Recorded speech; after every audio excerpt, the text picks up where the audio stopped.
Welcome back to part 2 of Marshall Kuykendall and his unparalleled talent for storytelling. So now, sit back, pour yourself a whiskey, and listen to Marshall Kuykendall's family history and their journey into Texas. Welcome back. We are here with Marshall Kuykendall, and we are so honored to have you here joining us in the studio. Welcome to the show, Marshall. Thank you very much. You were about to jump into a story, and we had to stop you, and we want to know what brought your family here to Texas. Well, that's a different question than I was going to answer about, but I'll take parts of it. I was beginning to say that I come from a long ranching family in Texas, but also as a youngster, I knew that we had come in with Stephen F. Austin, which meant nothing to me whatsoever. My mother and father never worried about who they were. Dad knew that they had always been ranchers and so forth. My mother comes from a long line of very interesting Southern Baptist family.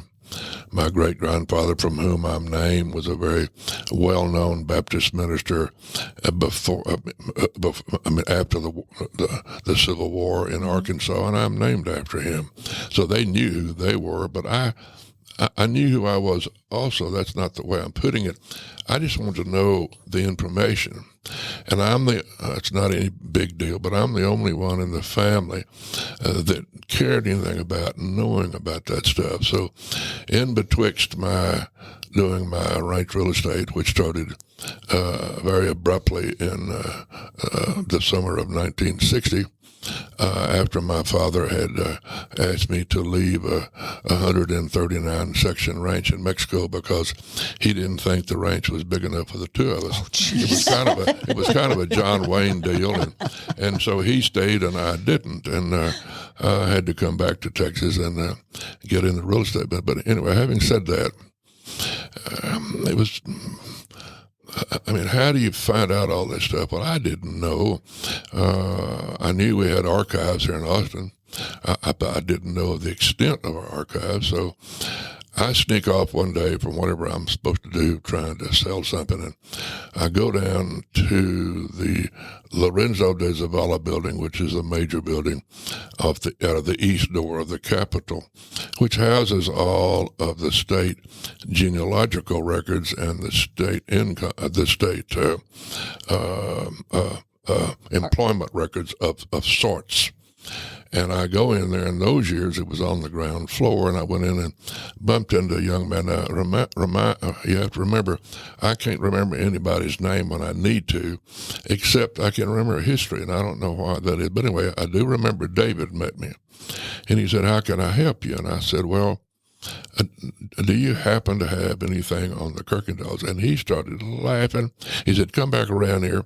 And we went back to a row, and there was a row about 80 yards long that was nothing but details on Stephen F. Austin and the Kuykendalls and others, because we were members of Austin's old 300. And I said, "Translate that." He said, "Well, Marshall, your family came in under the charter that was formed by Stephen F." So those little deals start. And he said, "By the way, I've got a pamphlet in the other room that some old lady who's a cousin of yours from down on the coast did a few years ago. Would you like to have it?" And I said, "What's it going to cost me?" He said, 50 cents. I said, "Well, I can probably handle that." I'll give you 75. Yeah, so I went in there, and he hands me this 2-sheet paper front and back of one of the three brothers, and I knew that I had descended from Robert of the three Kuykendalls that came in. It was Abner, Robert, and Joseph were the three brothers in the colony, and I'll explain them in a moment. So I descend from the middle brother, and so this pamphlet was written because that woman in Matagorda County, from where we're from originally, I'll get into that too, had written it. And so Captain Robert H. Kuykendall, who came up with Stephen F. Austin, was the leader on top of the page. And when I flipped it over on the backside, the bottom name on the backside was my father. Oh. Well, I guarantee you that you might have just shot me in a rocket to the moon, because that was the best 50 cents, I think, that I ever spent. And that, I guess, as much as anything, really tweaked my interest. You know, for people that don't get involved in it as much as I've been in it for 70 years now. And there's a lot of difference from finding a broken arrowhead out at the ranch, which I've done many, many times. And you rush into Mother and say, Mother, look at this thing. Look what I found. Look at this broken arrow. It's just wonderful. And you just think it's so fine. And then about a week later, you find one that's real, that's full. And so that's kind of the way my story of my historical life has gone. There's a big puzzle on the wall that covers a 20-foot by 20-foot portion of the wall, my way of explaining. And you put that broken arrowhead in there as number one piece, and then you start filling in. And I've got that 20-foot wall square filled in now. I'm just telling you, I've got it. If you hand me something now, and I know exactly where it goes on that 20-foot wall. About 15 or 20 or 30 years ago, I was involved. Well, let me start over. Most states, or a lot of states, do not own their own records. They're owned by the major universities of this country, Harvard, Yale, Berkeley, others. If you want to study Daniel Boone and you want to see the original papers, you've got to go to the University of Minnesota.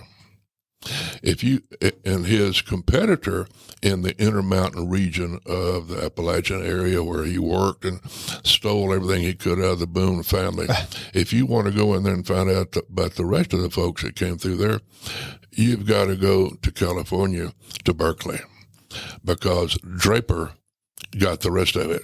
Oh. And he took it. When he died, he left it out there. But Texas, for some strange reason, we've been able to keep the majority of all of our own records. I mean, that piece of paper, it just is astounding to me. And this is jumping around now a little bit. It's astounding to me to think that Stephen F. Austin could come into Texas reluctantly. He did not want to do this deal that his father left him.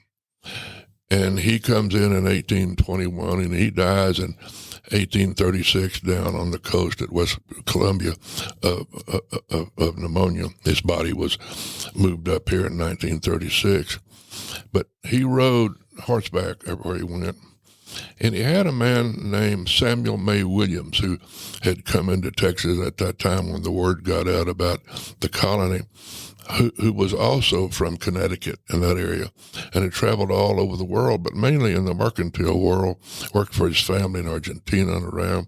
And he had slipped into the colony when he heard about it, and he was down in the Bastrop area where a lot of the colony members had gathered for some of the meetings in the earliest part of the deal. He came in as an alias, under an alias, but he was in no trouble.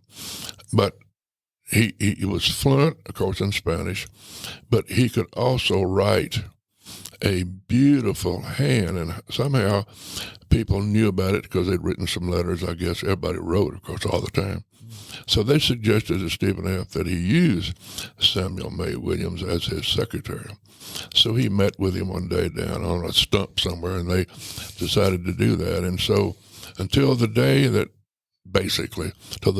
Stephen F. died in December of 1836, Samuel May rode with him and wrote down every single thing he said, and anything he wrote it down, and he stuck them in his saddlebags, and we have every piece of the paper original that he ever writings. did. Oh my gosh! So when you want to go into UT, which I used to call it the Barker Texas History Center, it's gone through other things now. It is now the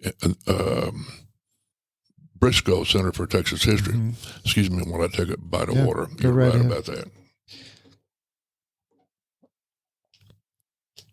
And it's housed in the three buildings. When you go to the LBJ library, you walk through the portico, whatever you call it, of those three buildings to go back to the LBJ library. Those three buildings house all of our records, whether downstairs or up in the building. And our papers are, and mine too, some are filed vertically, as I remember. And when I say vertically, I mean take a sheet of paper and stand it up on the edge vertically. And let's say then that from my memory, I want to say that the Austin papers are 365 linear feet. Oh, jeez. Mine are an eighth of an inch, so you love that. What has happened over the last good many years, scholars have gone in and helped break, with their white gloves on, and break those files down into a time zone so that it was not so scattered, if it was originally, so that it fell within a year, and then it fell within half a year, then it fell within a month. So if you're a scholar and you need something from 1827 in January, you can go up there and pull up that area. And I've had some friends of mine that are scholars that have helped me a lot in that because I needed something and they had worked in that area. So I'm jumping around, but jump back to where we were. If I can, if I'm able, once I go this far down a rat hole. You go as far as you want, Marshall. Sometimes it's hard to crawl back out of the rat hole. We'll help you. I did not find that out. Of course, I did not know about it. I did not know we had the archives here. I think we have something like, I want to say 4 or 5 major archives in Austin. The Doc Briscoe Center is 1. The Lorenzo de Zavala building is 2. There's one on the university campus that is a French name, and I'll think of it in a moment, that handles a lot of the federal records. Then the Austin, Texas History Center has quite an archive.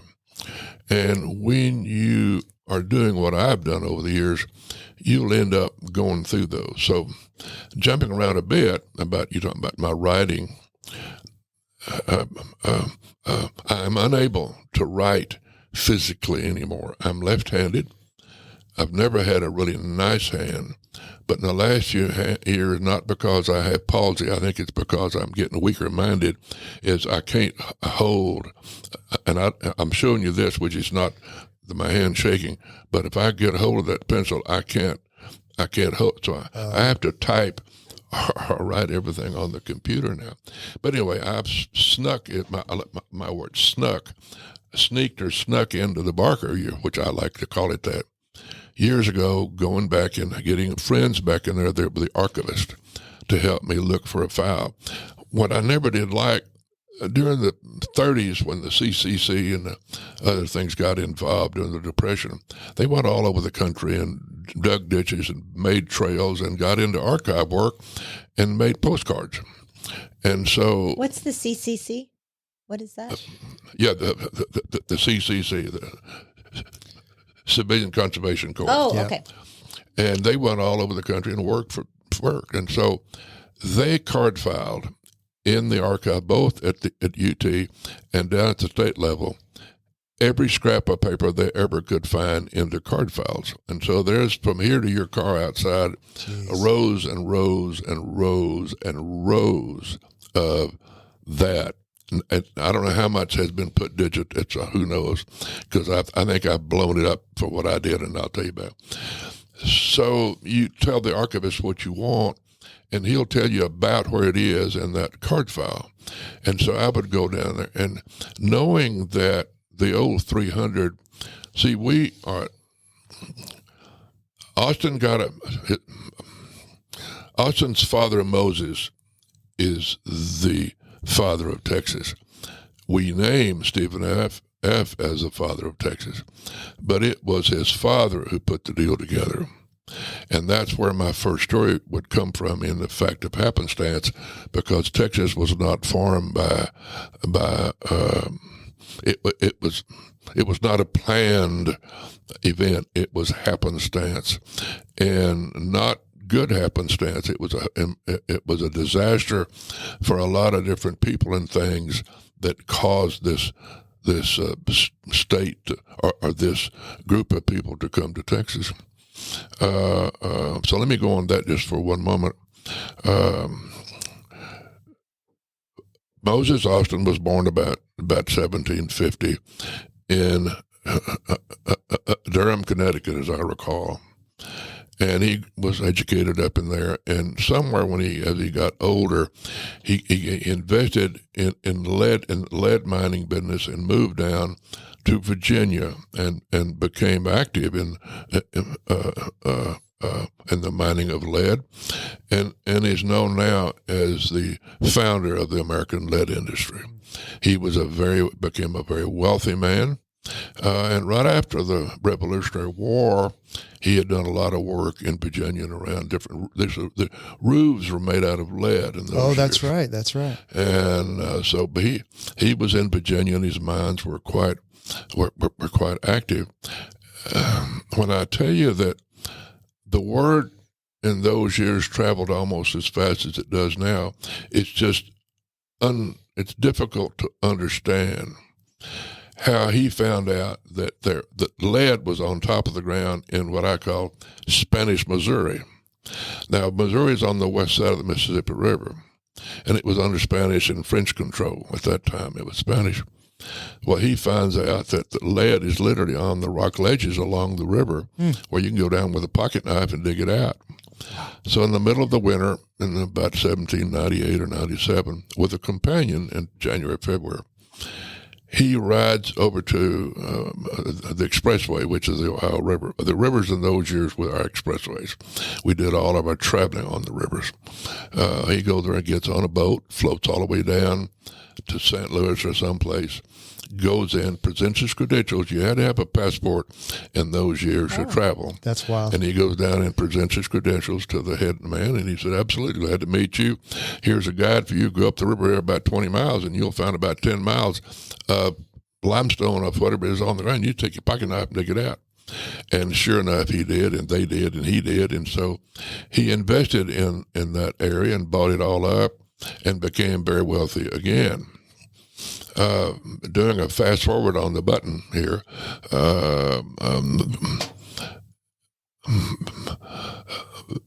American people in the early days are an interesting group. What we did, we moved out beyond the norm of civilization until we got caught by the Indians or somebody. Then we'd scream for help, and the government would run out and rescue us, and then we'd move a little further west, and they would scream again, and they'd come out and rescue. And that's kind of the way we osmosed our way across this whole country. That's the way I say it. So instead of a manifest destiny, I think it's helped me.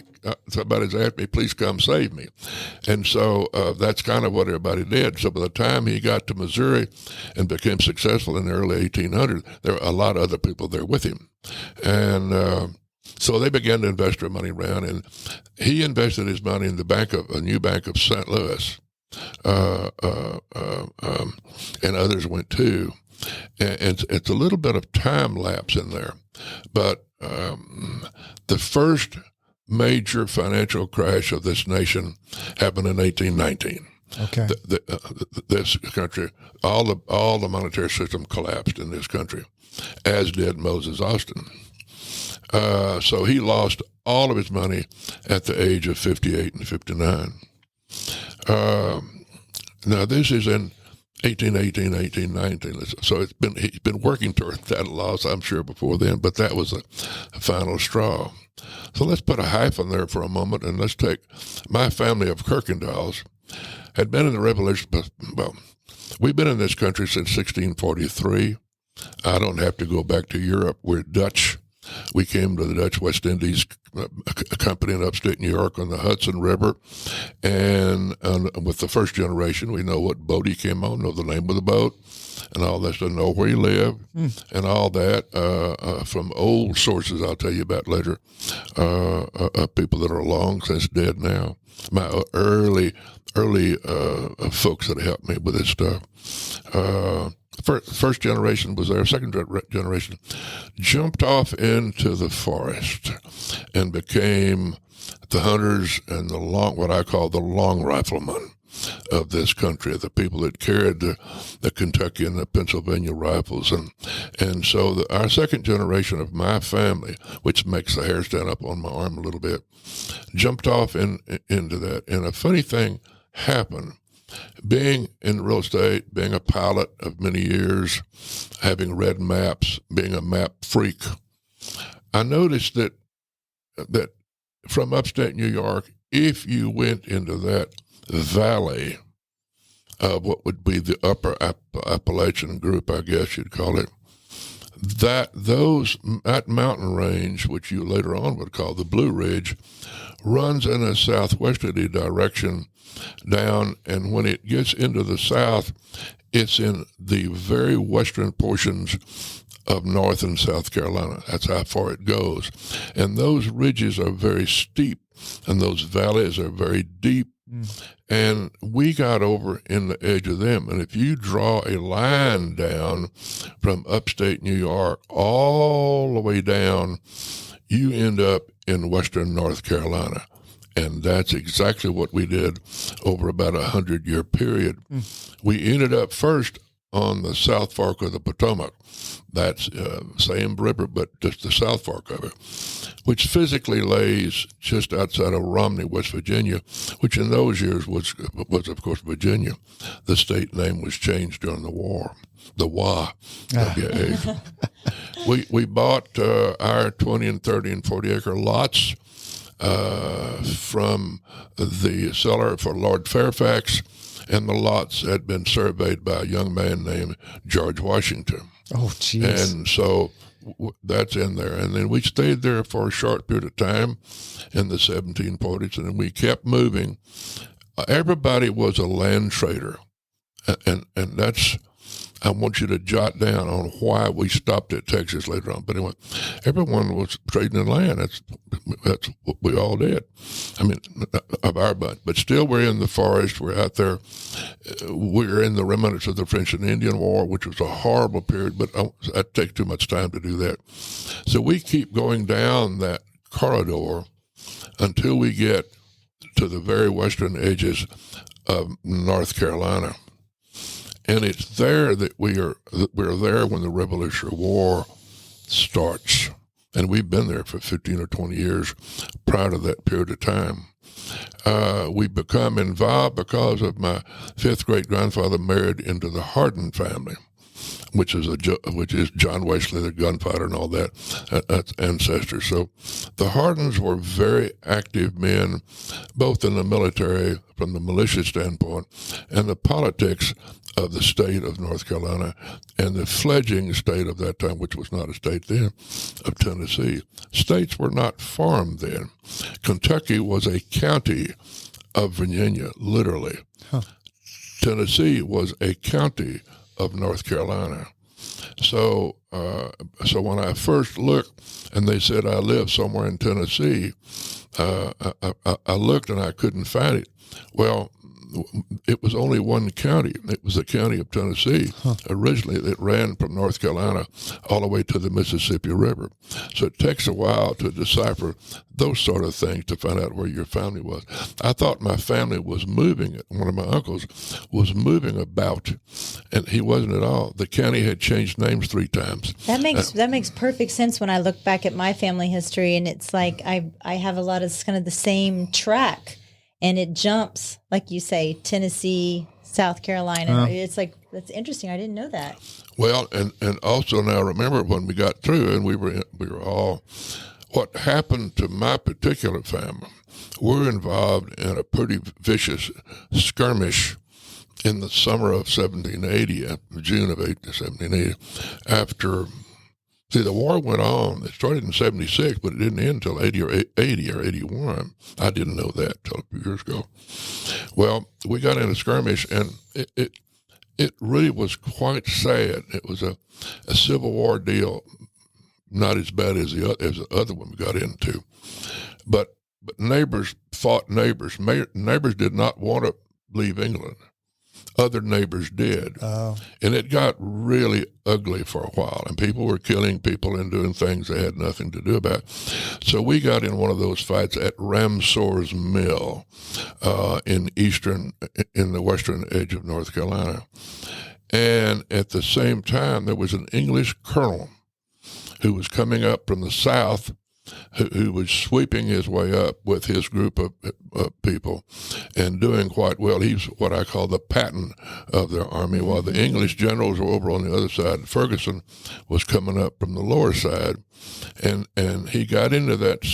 He approached that same area, which is not far north of the North Carolina line, and in that same period, in capturing somebody that he caught, he knew about these folks over in the valleys of Tennessee, which we shall call the Watauga, Watagua, something, which was a political, it was not a state, it was an area, and I have to look up where the name came from, where the Scots had gone in years previous and lived in those deep forests of deep eastern Tennessee. And he sent a note over there and said, I understand you all are troublemakers and something like that. And if you don't come over here right now and put down your, stop this, any thought of rebellion, I will come over there and I will put you to the sword. Oh, jeez. Well, we had just gone over there when he pushed into the area. As Ramsay says in the history of Tennessee, they were in turn having to flee from their plantations over into the Watauga. So we went over the top of the mountains with no trails to get into that same spot just at the time that the note got over there. And there was a gathering. The word went out at Elizabethton, Tennessee, eastern Tennessee, that one of the preachers or somebody needed help, and I need y'all to come in here and meet next something month, whatever it is. And I like to tell it so it makes your hair stand up. One day, 800 people just came out of the forest, horseback and afoot, bringing their wives and their children with their long rifles over their shoulder, and asked, what's going on? What do you need? Yeah. And they said, well, look at this note that Ferguson sent us. I said, okay, we'll think about that. I'll tell you what, let's do. Instead of letting him come get us, let's go get him. So they prayed on it and said, okay, let's split us into, we don't have enough horses. Let's split into 400 horses and 400 men of foot. And let's decide we'll leave out of here maybe next Tuesday or Wednesday or something, and we'll just go get him. Well, the word got back immediately when the Over Mountain men began to march back down with no trails now, because the Cumberland Pass had not been found. It'd be found shortly thereafter. So they march back down there, and when they get over the top of those first ridges and get into what you would know now is western North Carolina, he hears that they're coming. And being a very good soldier, he pulls his group back, and I need to go there. We're thinking about going up there this month. He pulls up on top of what's called Kings Mountain. Kings Mountain is a plateau. It's just a flat plateau on top. And if you're not military, you can't take a mountain unless you take it from all sides at once. And I didn't know that. The Over Mountain men, as they're called, got there in that afternoon in a light rain. They'd stopped earlier to check their powder. They shot flintlocks to be sure that their locks were dry and covered. They had leather covers. I'm getting some now as I speak. In fact, I'm getting a whole bunch of that stuff right now to cover those. And they got to the edge of the mountain about 4 o'clock, and there was a minor discussion about stopping and waiting till the morrow. And one of the Scotsmen, who is either Campbell or I can't think of the names right now, said, no, I've ridden all this way to fight, and I'm going to fight today. So they split their forces. One went to the left, one group went to the right, and the easiest way to tell it is when they met down at the other end of the mountain, they stopped.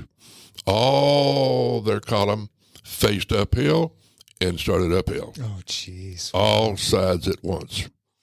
And a little over an hour later, they had defeated Ferguson and killed half of his 600 men and Ferguson. And he's in a cairn. What's a cairn? C-A-R-N-E, up on the mountain. And I'm going to go to it later this year. Wow. Where he is buried in that cairn. And he had the high ground in that. And he had the high ground. What's a cairn? It's a stack of rocks. It's a stack of rock It's on which you bury somebody on it, or it could be that. Oh.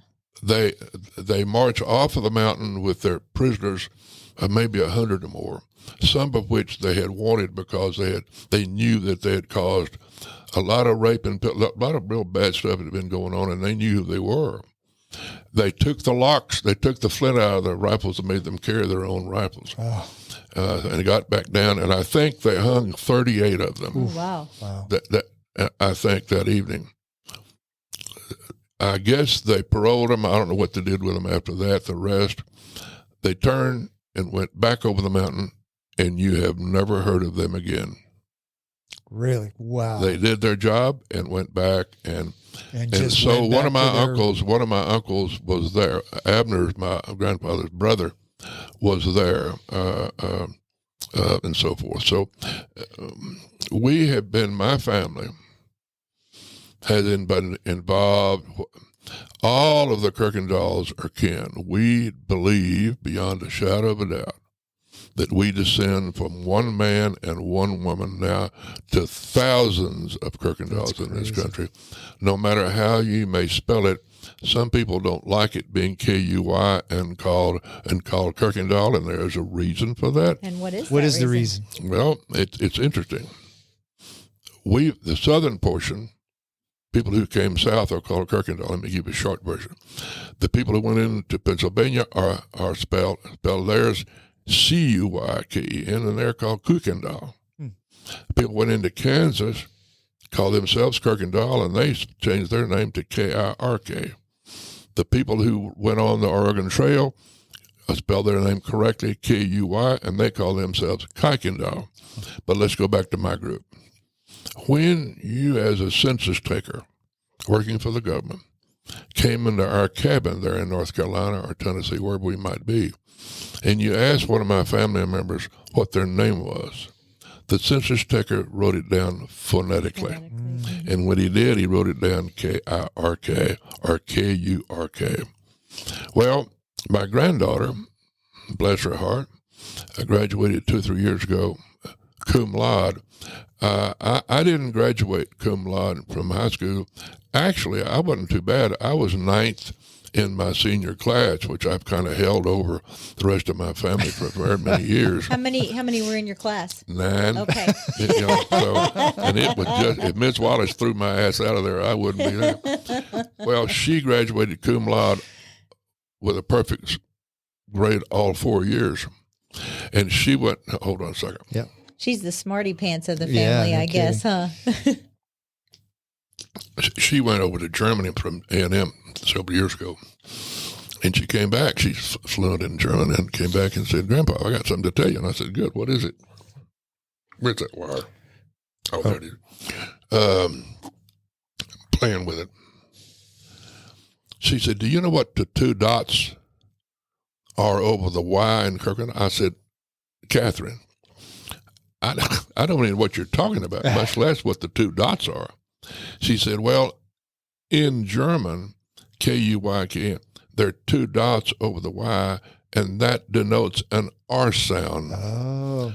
I said, "Well, we don't use that in any of our our findings. We do not have that, but obviously that came from there a little bit because." And I've gotten in arguments. I don't argue with many people about my history and people because I know what I'm. Excuse me, I know what I'm talking about. Because you know all of it. And I know all of it, and so I don't get fussy about it. I just laugh. But so we're on. There is no money after the war, so the states paid all of us in land. So they paid us in land in western Tennessee, which was the county of North Carolina. We worked at the time for North Carolina. Okay. So, we were paid in land over not far, over in that part. The interesting thing about Tennessee's real long and narrow east and west, and the Tennessee River flows from the east end all the way to the west end and runs into the Ohio River, not the Mississippi. It curls back up north into the Ohio.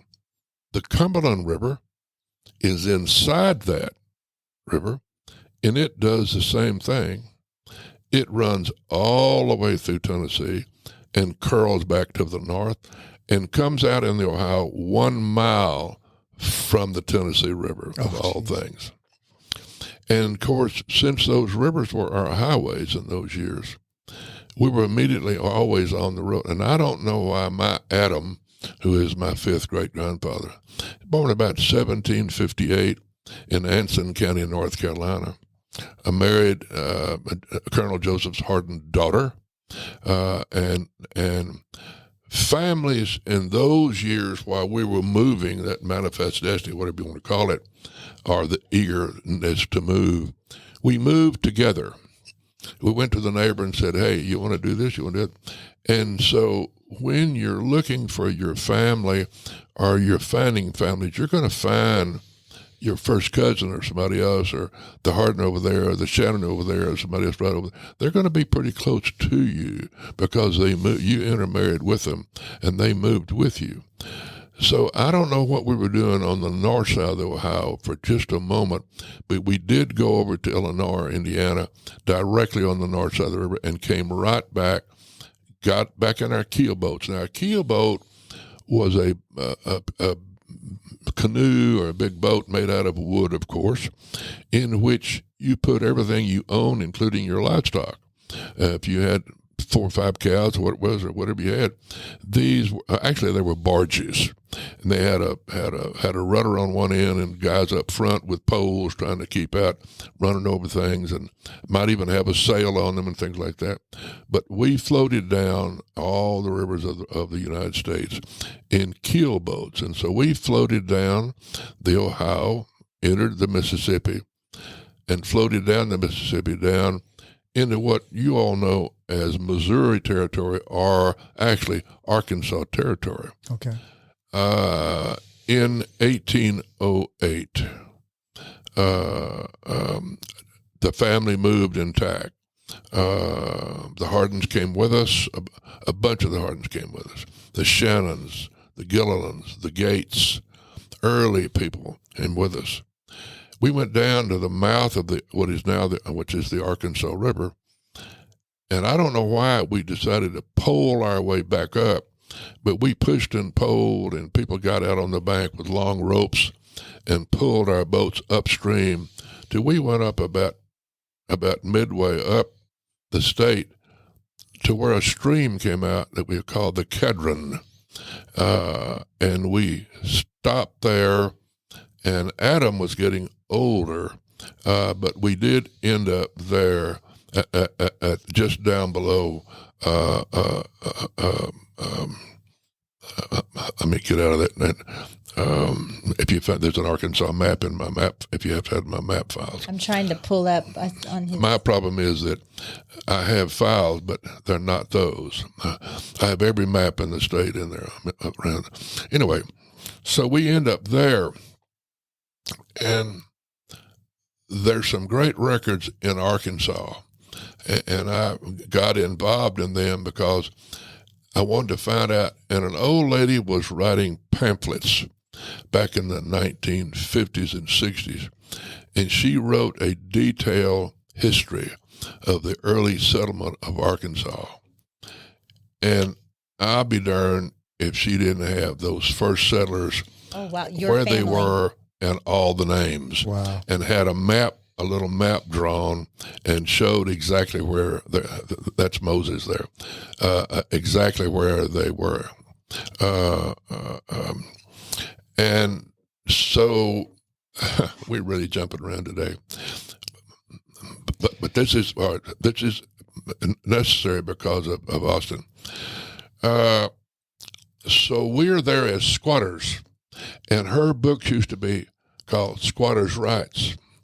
We don't have a right to. We're not in the United States. We have exited the United States, and we're in foreign territory, and we're there as squatters. Who owned that territory then? Was that owned by the French? Or was it? I don't remember when the Louisiana Purchase would be.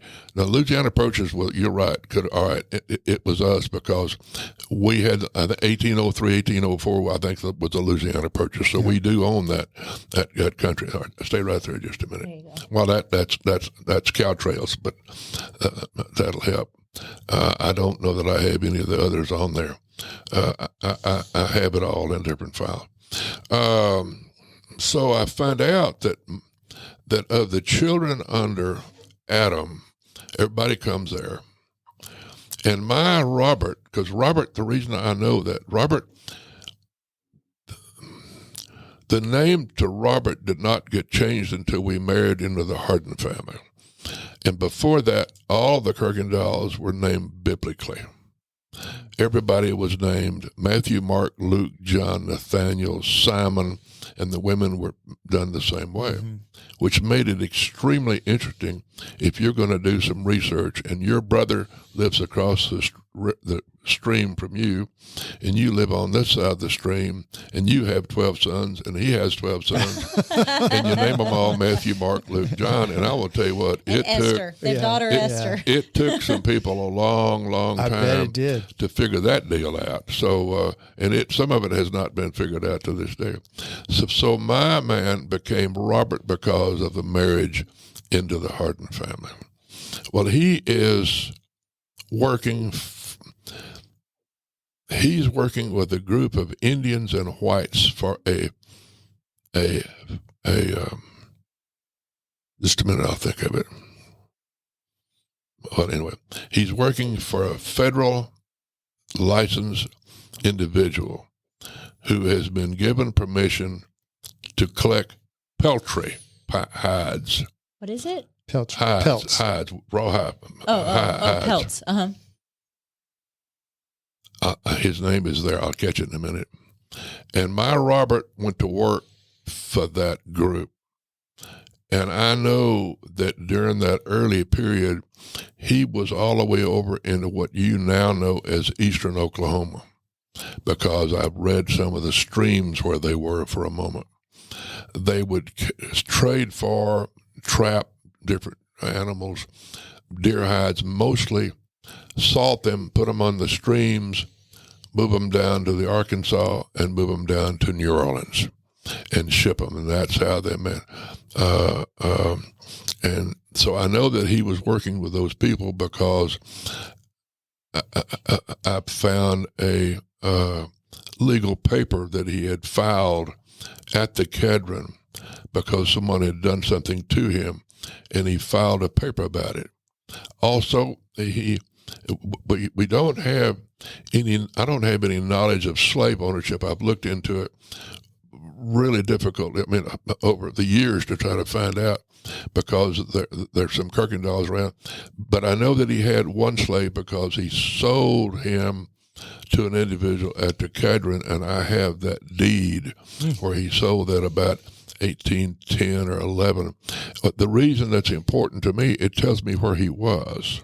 I'm not knocking the importance of the other. Right. That's a different deal entirely. It has nothing to do with anything. And okay, so less than, you all have heard of the Trail of Tears with the Cherokees, who were forcibly moved out of Mississippi by Jackson in 1829, and it's one of the big deals now that you read about and talk about. Well, there was another Indian removal that you don't know about, and that the Choctaws were moved first, and they were moved into Arkansas Territory on the west side of the river in 1817. We're all over that country. And if you take Arkansas, visually and just do it as a rectangle running north and south, easy, and have the Mississippi River being over on what you would call the right side of your rectangle. Now go over on the bottom left-hand corner and draw a diagonal line from down there, diagonally all the way back up to the Mississippi corner. And let's give the Choctaws everything in the North Quadrangle. Okay. We're all over that territory. They tell us we have to leave. We won't leave. The Army comes in and burns us out. Oh, geez. So now, all of a sudden, all of us scalawags, what did she call them? And what the name I had used earlier? Squatters. The squatters. Yeah. We end up down in that lower quadrant, which is close to the Red River, in an area that you know now as close to Texarkana now, but it was not that. It was Pecan Point. Okay. On the Red, and we end up down there in that area with and we've just been moved. There you go. This one. Oh yeah. That one. That's the one you need. Oops. Sorry. You continue talking, and I'll look for it. Well, she's pulling up the map for us. There you go. Just leave it right there. Yeah, all of that. So you look down on the Red, down on the right at that very point, right at the point where it says Red. That's Pecan Point right there. Okay. So we end up. That's Texarkana right now, right? Is that right around Texarkana? No, it'll be where the S is where Texarkana Okay. is. So we end up down there. This is in 1819. Well, guess who's just gone broke? Moses Austin. 1819. Yeah. Moses Austin, now don't ask me why, he decides to do a real estate deal in Mexican Texas. And by now, it had to be Spanish because he has gained his Spanish citizenship by being in Spanish Missouri. He's on the river at Potosi, Missouri, floats down, gets on a boat, goes up to Arkansas till he gets to Little Rock to visit with the only time that last time he ever saw Stephen F. Okay. And tells him that he wants to go down, and Stephen F. tells him he has lost his ever-loving mind. And Stephen F. lends him his white horse and his slave Raymond. And he leaves there, and there are two military roads. One goes southwesterly toward Pecan Point, and one goes due south into Louisiana territory to Natchitoches. Okay. Nacogdoches. And no. Nacogdoches. And I can't spell it. One is Natchitoches and one is Nacogdoches. Okay. So Nacogdoches is in Louisiana. He rides all the way down there, spends the night in a cabin that I know, I can't think of the name of it right now. Get rest for a while, gets with a group because you did not want to be by yourself when you travel. Then they turn and go west, but 200 or 300 miles all the way. I see that line coming across right there, right, come down, come right to the top. There you go, come that way, right there. Yeah, come the way he did. Come that way. Okay, that's the Camino Real. Stop right there. That's San Antonio, right where you are right now.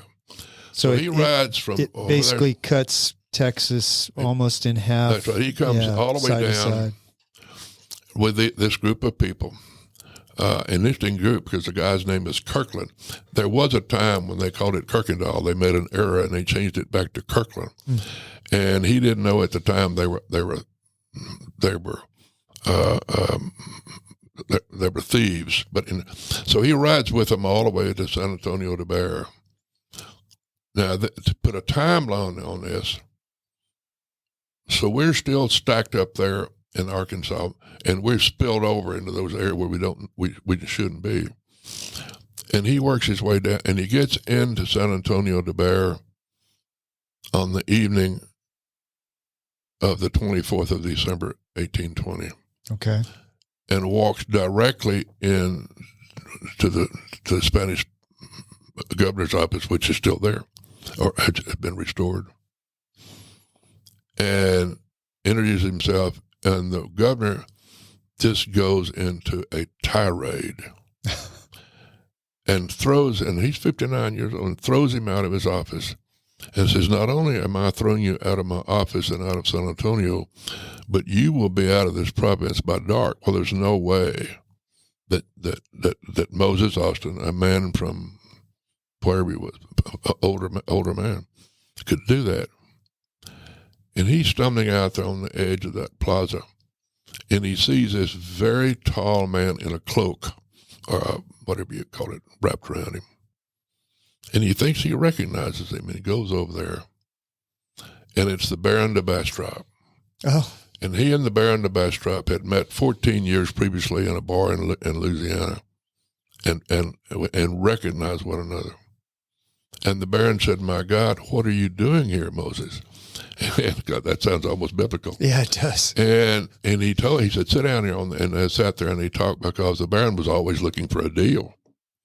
And he said, "Come on, I have been here." Now, the Baron de Bastrop was Dutch. Really? He was a self-made baron. That's him. He was a self-made baron. He lived in the West Indies, but he'd been in San Antonio for over 10 years. And he marches him right back in the governor's office. And the way I like to tell it, that's there you are, right there. That's them. That's look at that. Of that. There's a sketch of that exact moment. Yeah. I'm for those of you that can't see what I'm doing, I'm Googling images and we're putting looking them up at on it the on screen. a big screen. And so, of course, the governor begins to say something. And the way I'd like to tell it is, on the way in, either the Baron pulled the flask out of his pocket, or he reached on the desk of the secretary and picked up a bottle of brandy and told the governor, "Forgive me, Governor, but no, give me just a second." Poured everybody a big slosh of brandy. And after 2 or 3 sloshes of brandy, he said, this is an important businessman. He's a citizen, he's a Spanish citizen. You need to hear him out. And through that episode, they sat there for a couple of hours that evening, and the governor said, "Okay, tomorrow's Christmas Day. We can't do anything. You all get together and kind of give me a sketch of what you think you can do, and come back in on the 26th, and I'll take a look at it." Well, they did that. They came up with whatever their plan was to bring in 300 Anglo families to the northeast portion of the state. Their reasoning was, of course, it was real estate for Moses, because he was going to make money off the sale of the land. But it was the reasoning to the governor was to protect him, or make a buffer of these people between him and whatever hostile Indians might be over in that particular area of the state. So that was used as part of the salesmanship to get that done. And you guys were part of that 300. Yeah.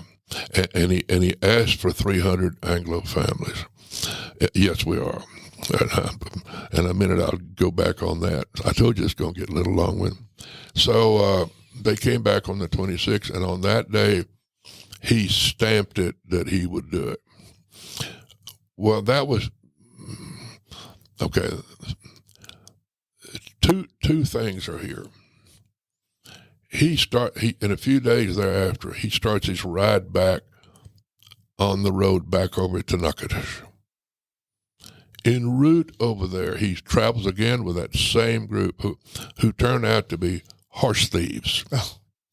And they've stolen a bunch of horses in the San Antonio area, Were their last and they're names going to Mallett? steal others. Right. And they told that to Austin, and he could not believe and he had a fit about it, because if that word got out, his deal was done. And so the next night or so, in the middle of the night, over somewhere way east of here, they got up in the night and stole everything from Moses and Raymond. If they were armed, I don't know it. Everybody you would think would be armed, but they did not have any arms or any clothing or any food or anything, and no horses, no nothing. Jeez. And the book on Moses Austin that I have says it happened from a physical standpoint this side of Nacogdoches. That is not so. Because Marable B. Lamar, the second president of the Republic of Texas, was a vast historian of his time. And he interviewed my uncle, Joseph Kuykendall. Oh, wow. And I don't have but I have all of these papers, or did have. When they met on the streets of Nacogdoches, and he told the Kuykendalls what he had just gotten. So his difficulty had to happen after that. Also, he was not on the Camino Real when they had taken him off route, because had he been on the Camino Real, somebody would have found him. Oh, yeah. And so that they wandered lost for days. They starved almost to death from the time he left. So anyway, so jumping around a little bit. Okay, so let's start. Now let's tell my group now, who are up there around Pecan Point with nothing to do, that we have now got an opportunity for 300 families to enter Texas. So Joseph and Robert, my grandfather Kuykendall, rushed back up along Trammell's Trace, which was a trace that went back to that point. There was several traces, being a road. Sure. It went two ways. It went down to Matagorda Island, to the island where the pirate Lafitte was, where they would smuggle their horses that direction, or it would come to, anyway. So they go back up, and there's Trammell. You just pulled him down. Right here? Right there. No, same way, yeah. Okay. All right. So because when you say roads, Marshall, are these like no, trail? It's just trail. Trail. Okay. We know where they are now because the indentations are still there. Are they just like a single track cutting through the brush, you think? Oh, yeah. And in fact, they were not wide enough for wagons for a while. They had to be cut. When Boone first went into Kentucky, you could not get a horse in there because the packs would get drug off. So he took 23 axemen to chop his way into Boonesboro in order to get horses through there so that it wouldn't knock the packs off. Same thing here. But now what's happened is now, all of a sudden we have another deal where my family gets back up there and tells everybody, and that is the reason let's see, this is in the spring of 21. And that is the reason why we are the first of the 5 families of the old 300 to cross the Brazos River, coming back in to the territory on the evening of the 26th of November, 1821. Wow. The ability great. that you have. You don't have any storytelling. notes, Marshall. You Yeah, you just did 50 minutes, almost an hour of history off the top of your head. That's the dates, that's amazing. the months, the trails. Yeah. I think what we need to do is we need a part two. I want to take a little quick break, Marshall, and then we're gonna get a little rest here, and then we're gonna come back and do a part 2. We're gonna ask we're gonna ask you some questions that we have, just kind of about you and the here and now, and your feelings on. Well, when I say I'm sorry, I'm not sorry. But No, this was fascinating. I'm the last of the Mohicans. Yeah, you are. All of my, and I mean that nicely, all of my cohorts are dead. I'm the only one or two that are still alive that know anything about this. Well, let's preserve this, and let's ask you some questions, and we'll just take a little break, and this will be episode 1 of 2, and we'll start another one here in a second. Would you like to go to the bathroom now? Yes, ma'am. Sir. This show has been brought to you in part by the real estate pros at the Mallett Integrity Team. When you're looking to buy or sell, you need them on your side. Why settle for less when you can have real estate done right? Give them a call at 512-829-2062 or get more info at mallettintegrityteam.com. You know you like us, so go now to Apple Podcast or Spotify and leave us a review. Why don't ya? We love your feedback and comments. Email us at malletandmichelle@gmail.com. Thanks for putting up with us.